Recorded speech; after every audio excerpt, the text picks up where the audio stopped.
Assalamualaikum warahmatullahi wabarakatuh. Waalaikumsalam warahmatullahi wabarakatuh. Eh, kita langsung saja ya. Apa perlu perkenalan dulu? Mungkin sudah dikenal. Ya sudah. Bersyarat. Nanti dah mereka kenal. Kita langsung saja ya.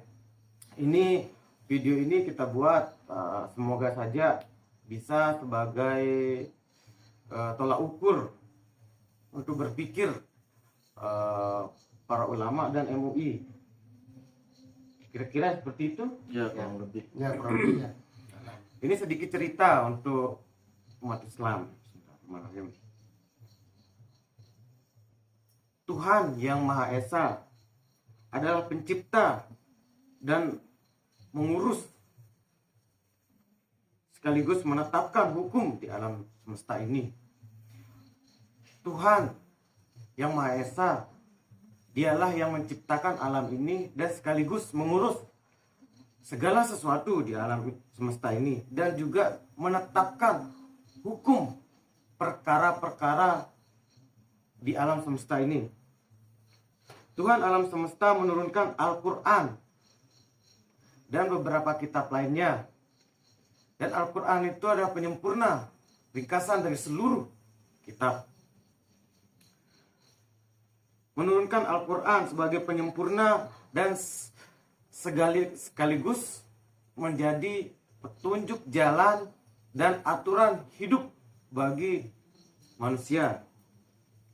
Barang siapa yang mengambil keputusan di luar Al-Quran, mereka adalah orang kafir.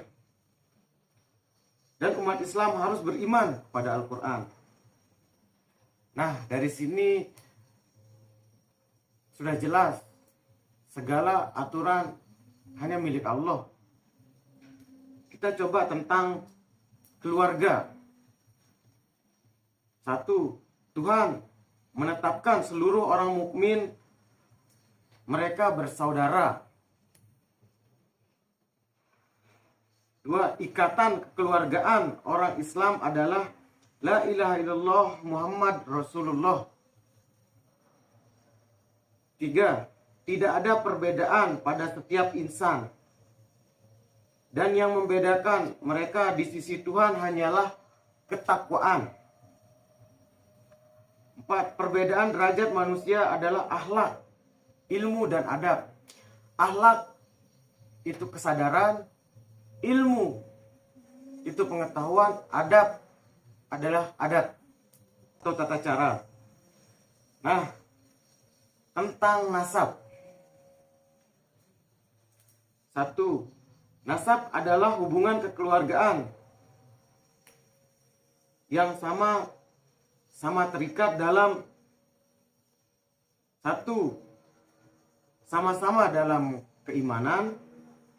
Dua, sama-sama dalam akhlak, ilmu dan adab. Berarti nasab itu keluarga. Keluarga menurut Allah dalam Islam itu adalah La ilaha illallah Muhammad Rasulullah, yaitu yang satu dalam keimanan, sama-sama akhlak, ilmu dan adabnya. Coba kita koreksi, saat ini sedang terjadi polemik ke nasab, tentang nasab ini ya, yang mungkin masih jadi perdebatan. Coba kita lihat sedikit di sini. Tentang nasab itu harus kesesuaian. Jika tidak mungkin satu keluarga itu berbeda dari hampir segala sisi, kan? Ya. Sini kita coba perbandingkan Nabi Muhammad Rasulullah SAW. Satu, dari zat tubuh diduga pada DNA memiliki DNA D. Sedangkan Ba'alawi zat tubuh pada DNA G. Nabi Muhammad ilmunya adalah Al-Quran. Sedangkan Ba'alawi ilmunya kitab Alawiyin. 3. Nabi Muhammad tidak bergolongan dalam beragama. Pembedanya hanya orang beriman dan orang kafir. Sedangkan Ba'alawi beragama memisah diri dalam golongan, membeda-bedakan diri dari golongan lain. 4. Rasulullah adab dalam kehidupan, tidak pernah berani merubah hukum Allah, tidak membeda-bedakan makhluk, jujur, terbuka, dan tidak pernah menyebarkan hal yang tak pasti. Sedangkan Ba'alawi adab dalam kehidupan, lantang merubah hukum Allah dalam beberapa kepentingan.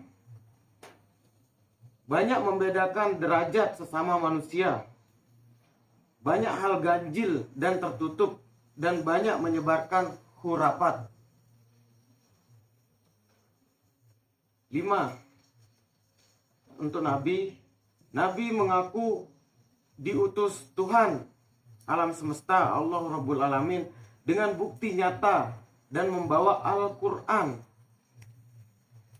yang realita dan fakta yang tak dapat dibantah, dan juga membawa beberapa mukjizat. Sedangkan kaum Ba'alawi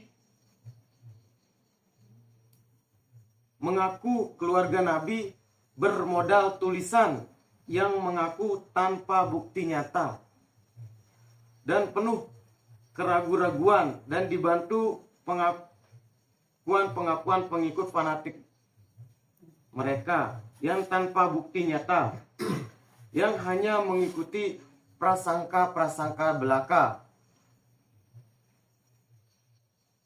Dan kitabnya pun tidak memiliki ketersambungan ke atas dari media-media yang kita saksikan tentang kitab nasab.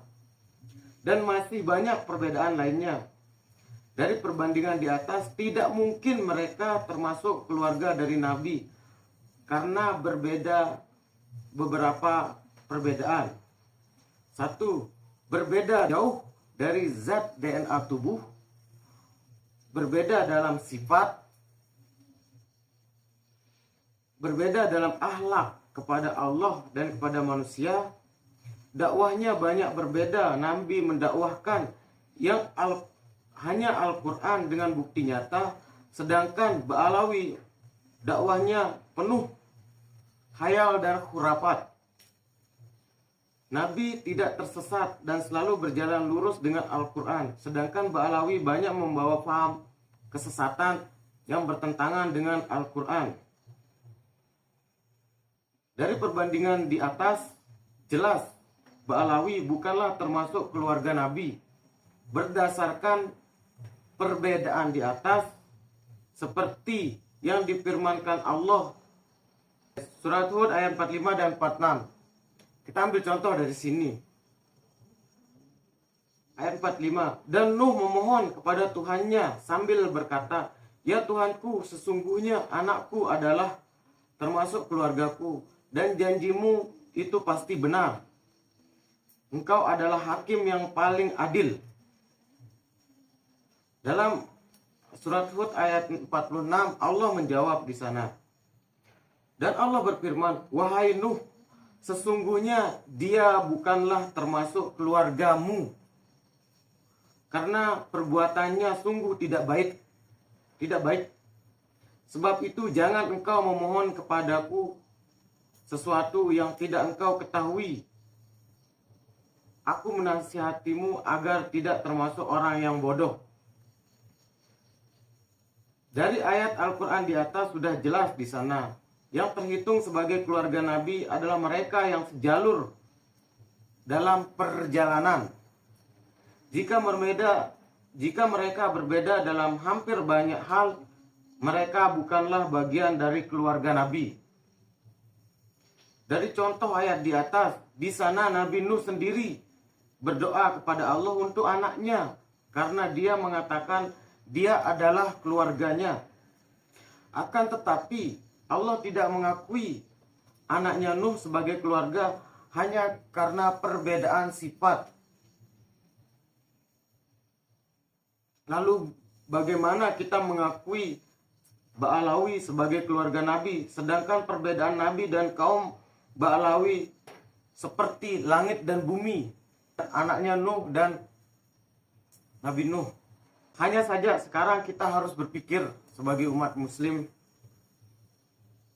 kita akan menggunakan hukum yang Allah Tuhan sebagai pencipta dan pemilik alam semesta telah tetapkan, ataukah kita akan mengikuti hukum buatan-buatan yang tak jelas dan seruan-seruan manusia yang jauh dari realita yang fakta yang ada.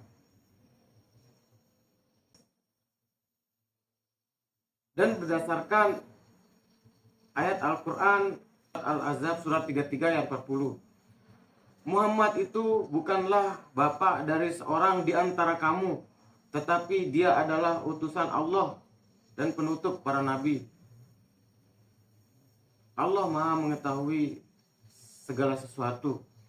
Ayat ini saya bacakan mungkin untuk sedikit memberi kesadaran tentang nama Muhammad dan nama Nabi Muhammad Ahmad. Di samping itu, kami membuat video ini untuk orang-orang yang beriman kepada Allah dan Rasul-Nya, agar sebagai paham pikiran untuk siapa yang mau berpikir, agar jiwanya tidak diperbudak oleh orang-orang yang tidak bertanggung jawab. Dan demi keagungan Tuhan yang Maha Esa, Allah Subhanahu wa Ta'ala, demi kemurnian Al-Quran yang diturunkannya, dan demi kemuliaan sifat Nabi Muhammad Rasulullah SAW sebagai pembawa Al-Quran, kami mengatakan siapapun yang mengakui keluarganya Nabi Muhammad sebagai keluarga Nabi Muhammad SAW atau zuriat Nabi Muhammad SAW, jika memiliki perbedaan dalam beberapa hal seperti yang telah kami bacakan, mereka bukanlah bagian keluarga Nabi Muhammad SAW. Jika ada yang bersikeras mengaku sebagai keluarga Nabi Muhammad setelah jelas perbedaan seperti di atas yang telah kami bacakan, saya menantang siapapun, tentunya kami menantang siapapun untuk bermubahalah atas kebenaran yang dibawa atau yang diungkapkan. Jika kami yang berdusta, maka Allah akan melaknat kami di dunia ini sampai akhirat kelak. Dan begitu juga sebaliknya. Akan tetapi, jika tidak ada yang berani namun tetap memaksakan untuk diakui sebagai keluarga Nabi dengan tujuan-tujuan tertentu, maka sudah jelas mereka adalah pendusta. Dan sungguh azab Allah sangat pedih, dan Rasulnya tidak akan mengakui mereka di akhirat kelak kecuali mereka kembali ke jalan yang benar. Sekali lagi, kami menantang seluruh para habaib beserta seluruh ulama-ulama yang mengakui mereka adalah keluarga Nabi setelah jika jelas perbedaan seperti yang telah kami bacakan tersebut, seperti Ustadz Abdul Somad, Buya Yahya sebagai ulama yang mendukung para Balawi. Kami menantang seluruh yang mengaku zuriat Nabi Muhammad atau keluarga Nabi untuk bermubahalah. Ini demi kemurnian ajaran Islam dan demi meluruskan apa yang ada. Jika kami yang salah, Allah akan melaknat kami dari dunia ini sampai akhirat kelak. Akan tetapi jika kalian yang bermubahalah bersama kami yang salah, Allah akan membuka aib kalian di dunia ini dan akan memberikan hidayah oleh Allah sebelum kembali kepada Allah. Itu tantangan kami. Jika tidak ada yang berani, saya berharap agar polemik nasab ini diselesaikan oleh dan dibantu oleh tim MUI atau pemerintah jika tidak ingin terjadi huru hara yang lebih. Mungkin itu saja ya. Ya, itu saja. Sekian dan terima kasih. Assalamualaikum warahmatullahi wabarakatuh. Waalaikumsalam warahmatullahi wabarakatuh.